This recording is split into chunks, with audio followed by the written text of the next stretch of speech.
Islands are worlds of their own. Places apart where life has evolved differently. But in our modern interconnected world, islands are also part of a global community that's changing, for better or worse. In this series, we're exploring the lives of islanders. We're discovering that no matter how distant they are from the mainland, how distinctive their histories, or how proud they are of their independence, islands can't separate their futures from the fate of humanity as a whole. In so many ways, these shores are the front line of global change. What happens here matters to us all.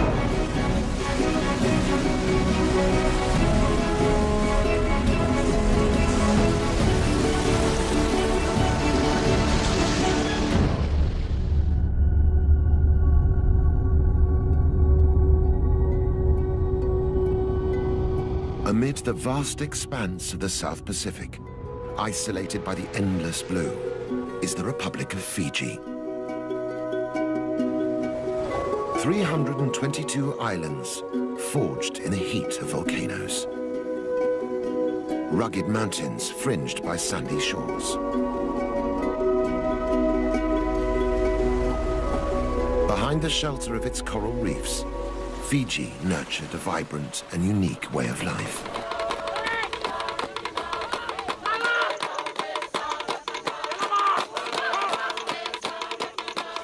Over the centuries, it grew to be a powerful and proud culture. Notorious amongst early European explorers for its ferocious cannibals and mighty warriors.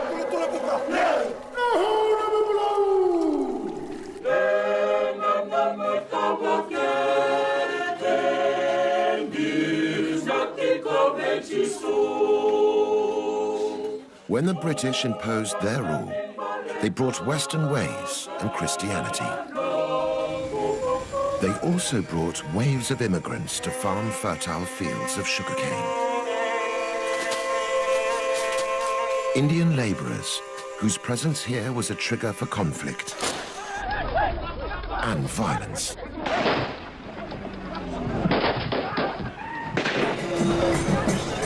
Today, an uneasy peace reigns. The new and old ways sit side by side. And the latest arrivals are tourists, for whom Fiji's islands are a tropical paradise.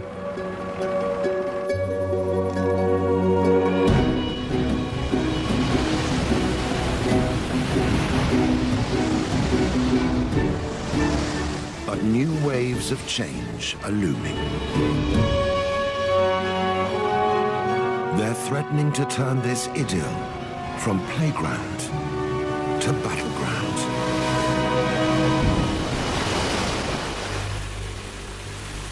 Sometimes the danger is all too obvious. But for those who know where to look, the effects can also be seen in the depths of the forests and beneath Fiji's blue lagoons. Sea temperatures are rising, coral reefs are dying, and the natural breakwater that protects Fiji's shoreline is being washed away.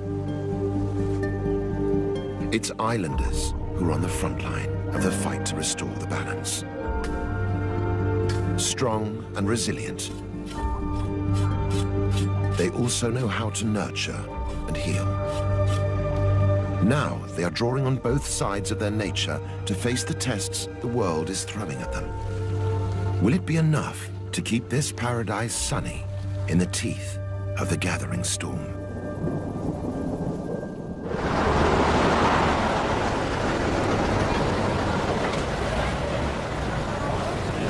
Today, most of Fiji's 1 million population lives on the big island of Viti Levu. The capital, Suva, and a dozen other towns pulse to an urban beat. But outside the cities, life is organized along traditional lines. Head a few kilometers off the southern shore of Viti Levu to the island of Benga, and the importance of the old ways is clear to see.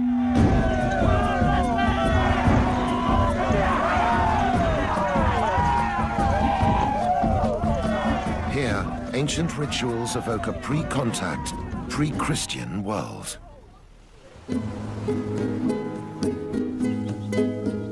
Distanced from the mainland, life moves at its own pace on Benga.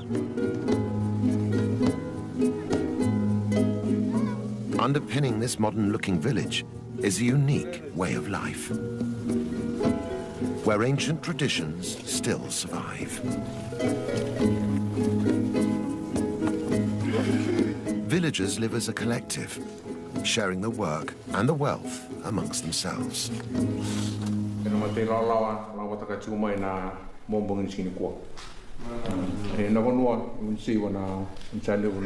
They are led by this man, Tui Sau.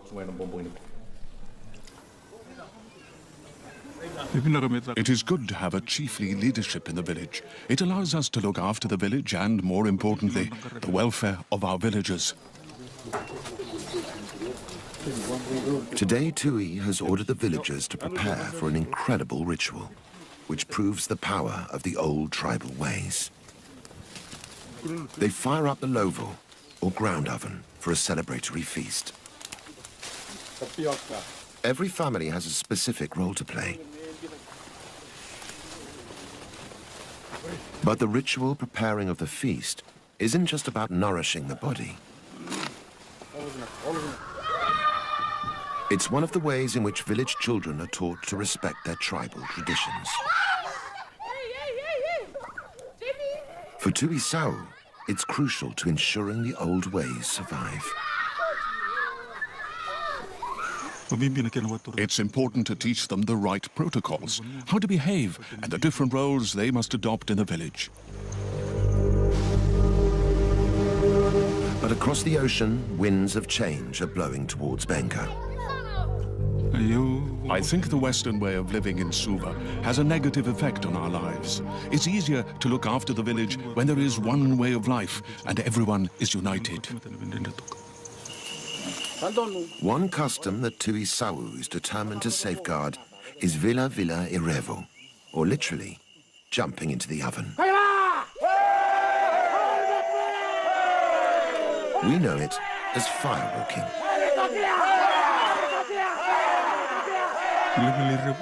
Firewalking has been around for as long as Benga itself. Our fathers and their forefathers have been firewalking all of their lives, and now we firewalk also.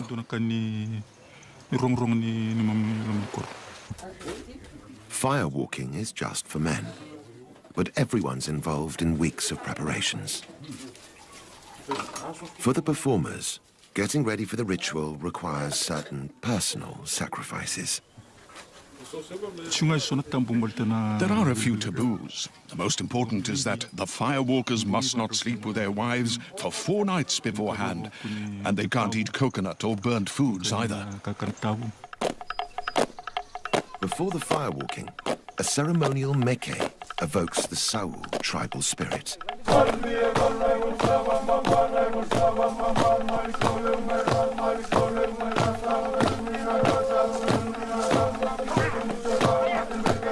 Warriors brandishing old war clubs reenact the battles of village ancestors.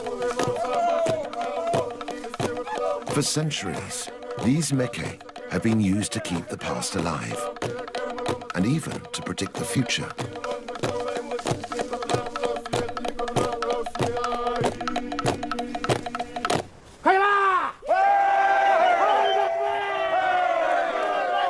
The priest starts the ritual, calling the firewalkers to prepare the flaming pit. It's vital everyone follows instructions. If someone breaks the rules or taboos, they will get burnt. They can be bedridden for 4 months and must be nursed at home until the burns heal. Finally, the pit is ready.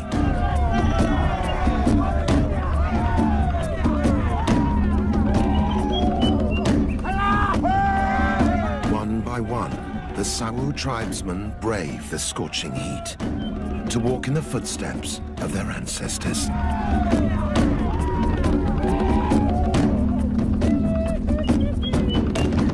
They finish unscathed, the honor of the tribe upheld.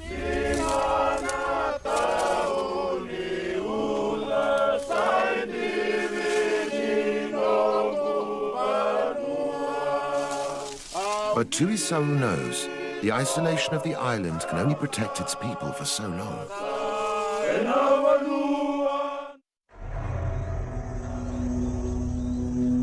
Dark clouds are gathering on Benga's horizon. Change is coming that even the firewalkers and their prophetic rituals cannot foresee.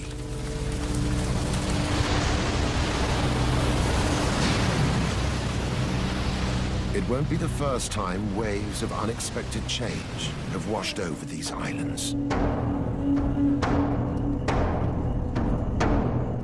Less than 200 years ago, Fiji was a cannibal society. Tribal warfare was commonplace. Eating your enemy was the ultimate revenge.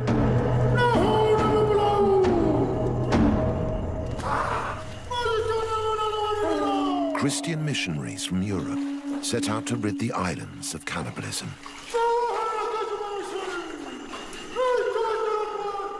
In 1867, Thomas Baker, an ambitious young minister, would pay the ultimate price. Declared an enemy, Baker was offered up as a sacrifice to the tribal war god. Then slaughtered, cooked, and eaten.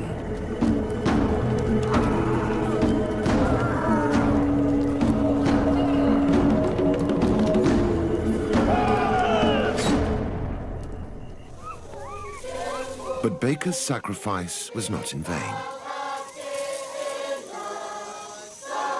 Violent Pacific traditions were tamed by Christianity. And today Fijian Christians regard the old days as Naguana ni Tevoro, the time of the devil.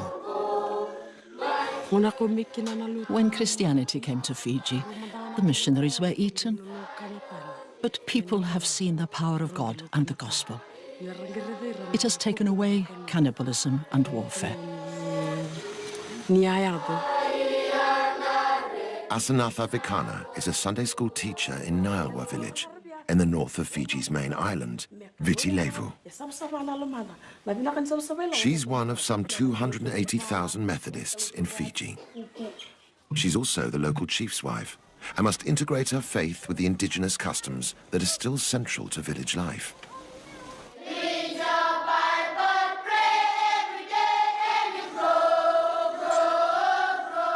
Christianity came to Fiji as a foreign religion and had to deal with the traditions and the people it found here. Images like this Black Christ are attempts to show that the Son of God came for people of all races. The missionaries reached out and succeeded in convincing Fijians. So much so that today Fiji is a sort of Pacific Islands Bible Belt.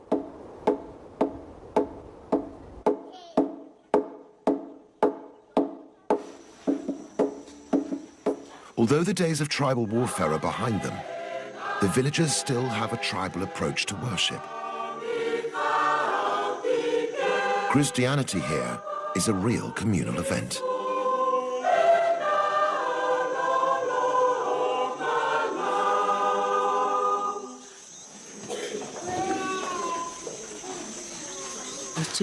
God has given us love for one another within our community. That's why our village is united. Also uniting the village is Asanatha herself. As the chief's wife, she shares his responsibility for the community's well-being. I am the mother of the village. If someone is hungry, it is my job to give them food. If someone comes crying, if there is a problem, it's my responsibility to provide them with what they need. In 2004, that responsibility inspired Asanatha to dream of big changes. Realizing Nilewa's children had no access to nursery school, Asanatha started the region's very first kindergarten. It's important for the children to have an education. Education can bring about change in our village. Now, there's a network of kindergartens in the surrounding villages. Throughout her campaign, it's been Asanatha's faith that sustained her.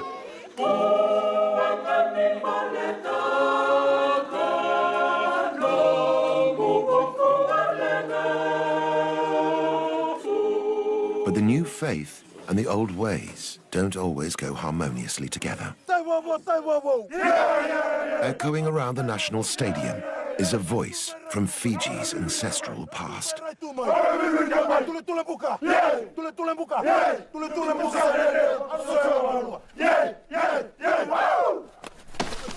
The Thimbi is an ancient war chant. These days it sends the Fijian rugby team into battle.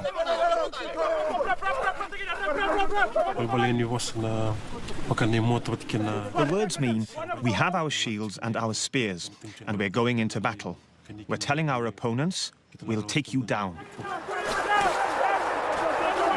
Now the Thimbi has become a rallying cry for ancient customs threatened for being unchristian.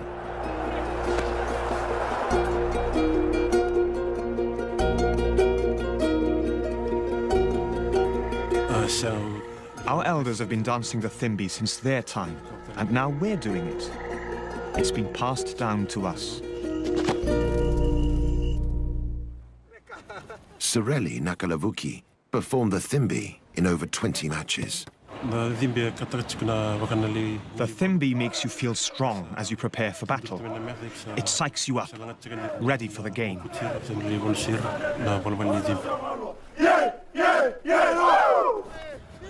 But some church authorities didn't see it that way.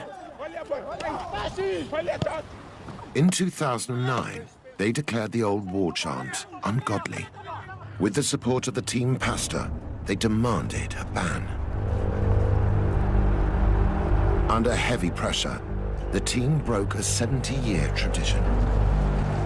They dropped the Thimbi ahead of a big international game. Whether or not they angered their old gods, the team were badly defeated.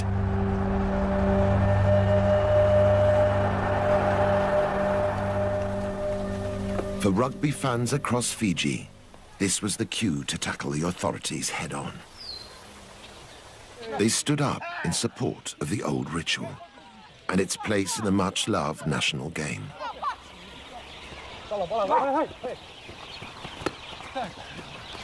Like Christianity, rugby was brought here by Europeans, and it's been passionately embraced. Rugby is slowly becoming a religion in Fiji. There's a lot of support and encouragement for rugby in the villages.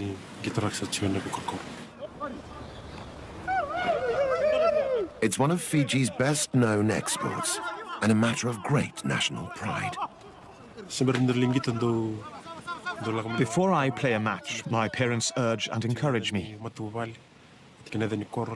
Go and show the world that you are a good rugby player and bring success to Fiji. Eventually, those calling for the return of the Thimbi were heard. The rugby union stood up to the Christian objectors and reinstated the old war chant.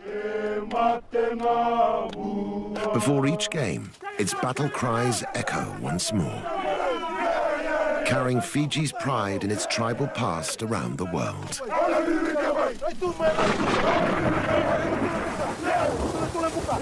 But while the team represent their nation with pride, the future of their island looks dangerously uncertain.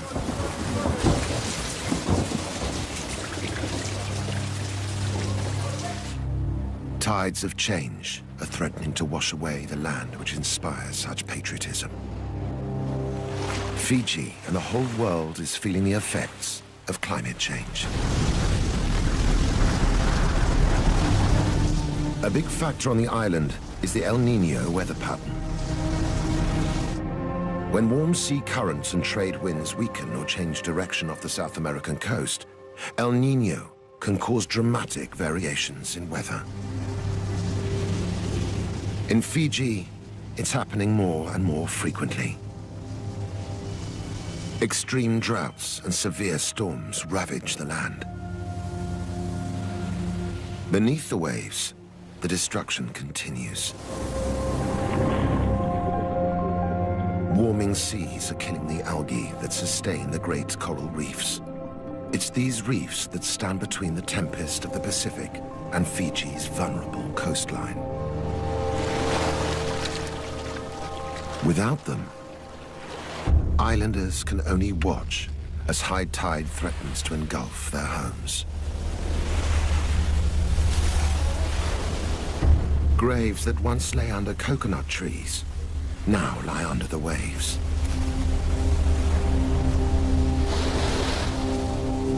History is being washed away.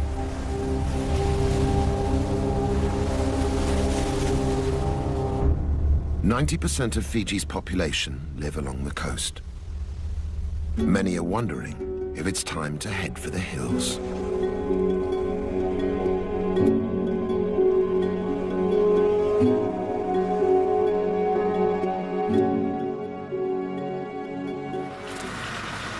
When Britain colonized Fiji in the late 19th century, reliable sunshine and predictable rains meant that they could farm sugarcane on a massive scale.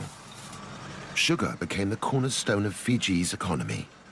A new Pacific industry was born. Now, 4 million tons of sugarcane are produced every year. But not everyone enjoyed the riches that sugarcane brought. To harvest their wealth, the British needed more hands. Over 60,000 Indians were shipped to Fiji as indentured laborers. We were brought here from India to work on farms, on sugar plantations. They brought us here in ships. Some died on the ship, and they were thrown into the water. With the sweat of Indian labor, the sugar industry flourished.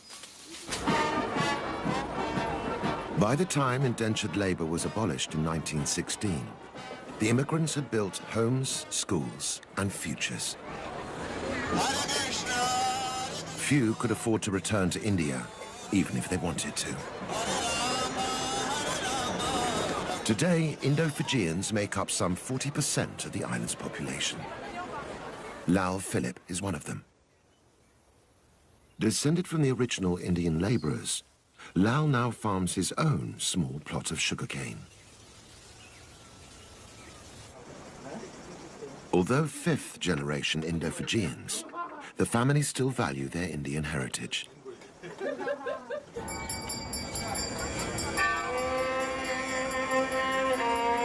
Their Indian spirituality has taken root in their adopted homeland.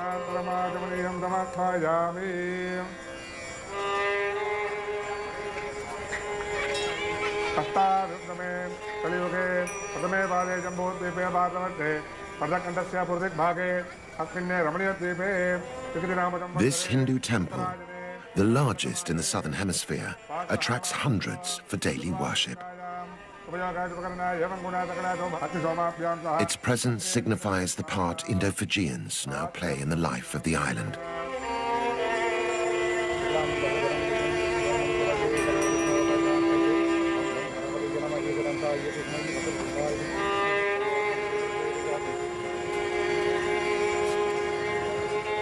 Inside, the devoted worship Lord Murugan, the guardian deity of the seasonal rains. But is he hearing their prayers?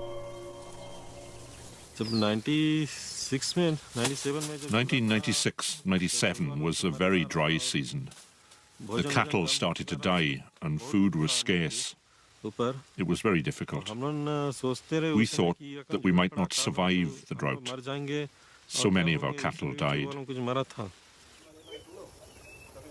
The drought of 1997 was no exception. Records show that over the past 20 years, Fiji has been more drought-prone than ever before. It used to rain in December, January, February. Now we don't see rain, and it's too dry. Without rain, the sugarcane doesn't grow well, and the crop yield decreases day by day. The country is facing hard times.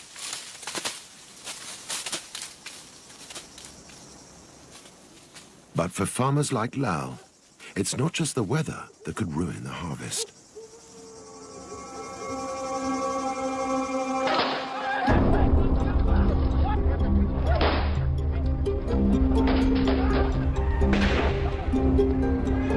"30 years of political instability have rocked this island republic. The conflict stems from ethnic tensions between indigenous and Indian Fijians. In the past, those resenting the Indian presence took matters into their own hands. Blood was spilt on both sides. Fueled by these tensions, 4 governments were overthrown. Thousands of Indo-Fijians fled Fiji, but leaving wasn't an option for Lal.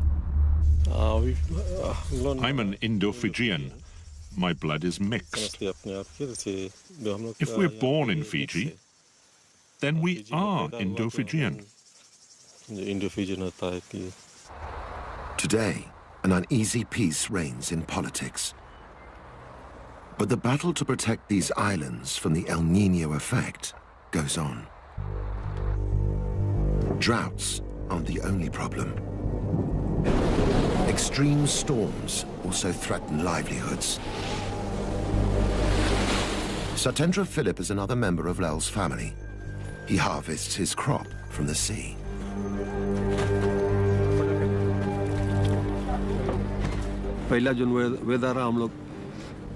We used to have good weather, but now it's very unpredictable. With no warning, the sea can get very rough. All sorts of changes are happening. Even on a beautiful day, beneath the calm ocean surface, there are dangerous currents of change. Powered by El Niño, they bring unseasonably violent weather. Fishermen like Satendra are caught in the eye of the storm. Once I forgot my radio at home. When I was out at sea, another boat warned that a hurricane was coming, so we took shelter on a nearby island. It was a very frightening experience, and we thought a lot about our families. My boat was damaged. It was one of the most difficult moments I've ever faced. Big storms are also bad news for fish stocks. Powerful waves can damage the coral reefs.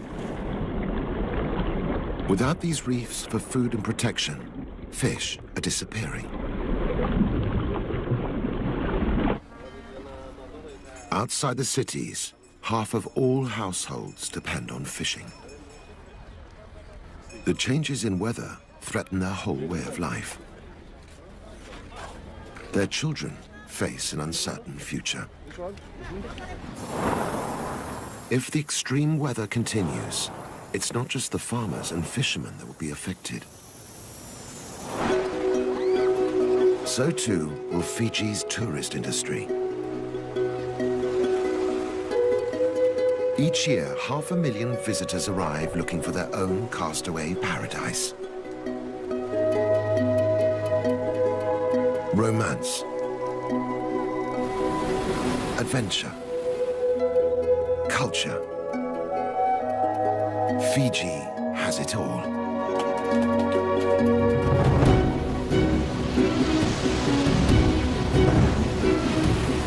Today, the island boasts one of the most popular surfing swells in the world.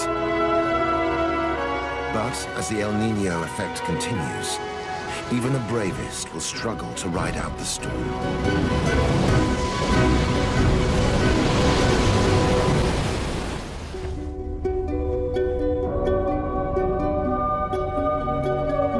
Inland, there's a different landscape at risk.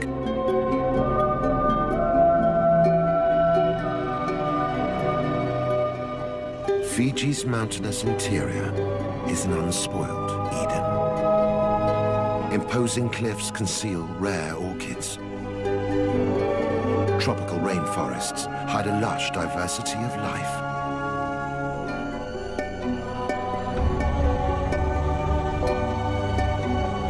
Yet even Fiji's heartland is at risk from the El Niño effect.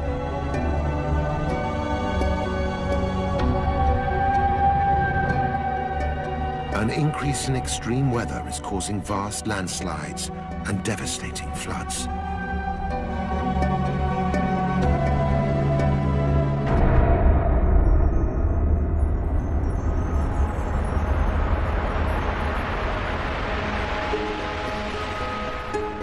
Hidden in the remote Nassori highlands is a village lost in time.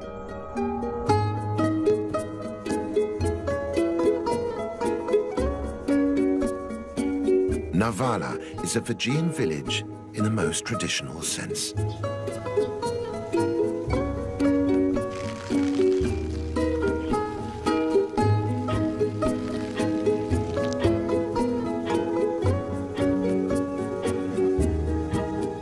With no mains electricity, life goes on much the same as it did hundreds of years ago. Everybody works together for the good of the community. Homes are built, children are taught, and the sick are treated at no cost to the individual. But the effects of climate change are threatening this utopian idyll. Mili Sura is medicine woman to more than 500 villagers. She comes from a long line of traditional healers. Mili believes healing is in her blood, and ancient laws govern its use. I keep my knowledge of medicine making a secret. I can't tell anyone else because if I make this knowledge public, it can reduce the effects of the medicine. Mili sees her patients every day, and their complaints are seasonal. In this current weather, we mostly have cases of toothache and people suffering from colds or intestinal pain. This patient has an abscess. Using herbal remedies, Mili can offer pain relief and a natural antiseptic.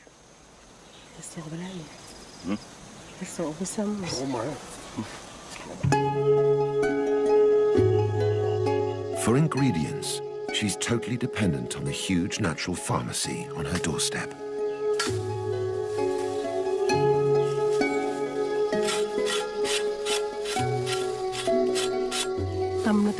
You have to walk far to reach some medicines, while others grow in hard-to-reach places like on cliffs or the top of a mountain. The harder it is to find, the better the healing power of the medicine. These days, Mili's remedies are in great demand. The change in weather brings with it numerous infections. At times like this, lots of people come to ask me for medicine. People here have come to understand how the plants and herbs which grow around them can keep their families healthy. In Mili's hands, this wisdom can be released to heal a new generation. Take a mango tree, for instance. It can be used in lots of ways. It can be scraped and mixed with hot water and salt for gargling. And it can also be drunk to treat diarrhea.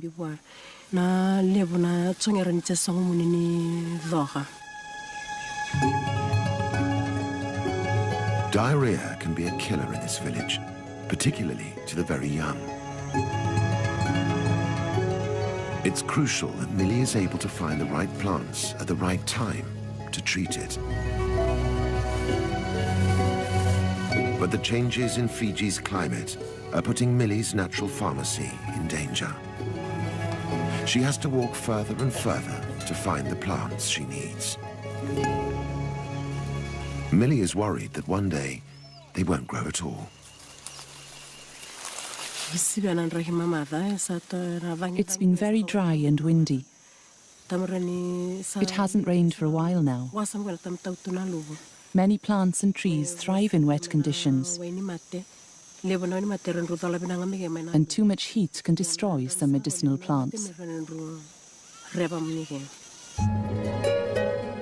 The whole island seems to be sending a message that the balance of life here is changing. Since the dawn of time, it's the sea that has kept the equilibrium. As powerful waves sculpted the landscape, life on Fiji evolved in sync with the swell. But the tide is turning. The sea surrounding the islands is warming, killing the fragile ecosystem beneath. It's a symptom of global warming that the islanders must address, or suffer the effects. Panapasana Mali is on a mission to restore the balance of life in Fiji's waters. He's taking a hands-on approach to fulfilling the responsibility passed down to him by his tribe. I'm one of those who are called the Fishmen. I was chosen by the Nakalevu, the High Chief of Nadroga. Our relationship with the sea began with our forefathers, and I inherit that today. As part of that legacy, Panapasa is trying to halt the damage that's going on beneath the waves, starting with the coral reefs.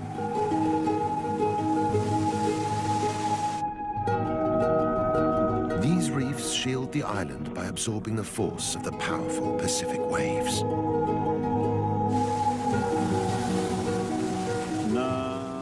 The reef is very important to us. I'm witness to this. During bad weather like cyclones and tsunamis, the reefs protect us from the effects. The reef is also home to many species of fish. Feeding on the coral, some fish produce and excrete tons of sand, which is key to replenishing Fiji's shoreline.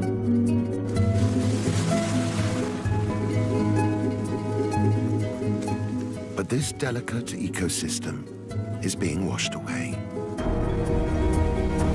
Under the heat stress of warming seas, Fiji's coral reefs are dying.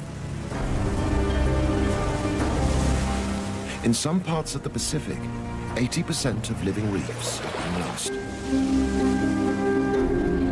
Without coral to feed on, fish are disappearing. And without fish to replenish them, Fiji's beaches are washing away.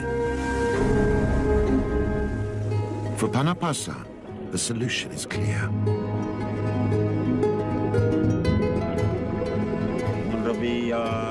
The relationship between the fish and the sea needs to be revived. We need to restore life to the waters. One way to bring back the balance is to restore the coral reefs. On the island of Moturiki, villagers are doing just that. They've started to farm coral on a scale that could make a difference.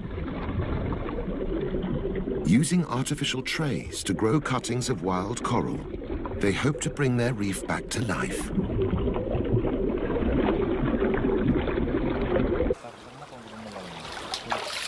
In just 12 months, these tiny cuttings will have doubled in size. The adult corals will then be replanted onto dying reefs, bringing them blossoming back to health.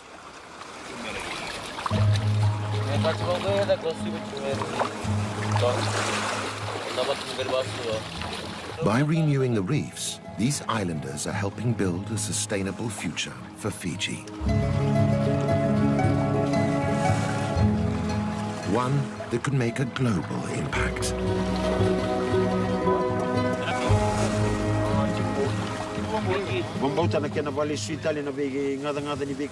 I believe that if we keep making efforts to give back, to renew our water and our seas, our corals and our fish, our efforts will become known all over the world.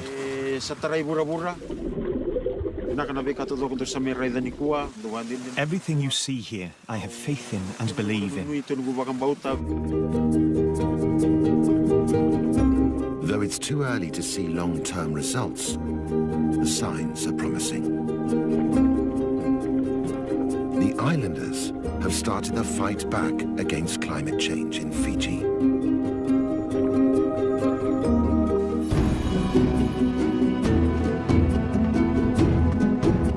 Islands are special places. Fiji's islands amongst the most distinctive of them all.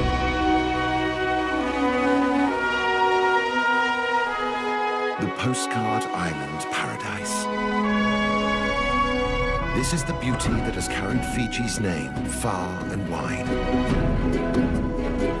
But if this was once a place where time stood still, now the islands are in their 11th hour. The isolation that preserved their ancient rituals no longer provides sanctuary.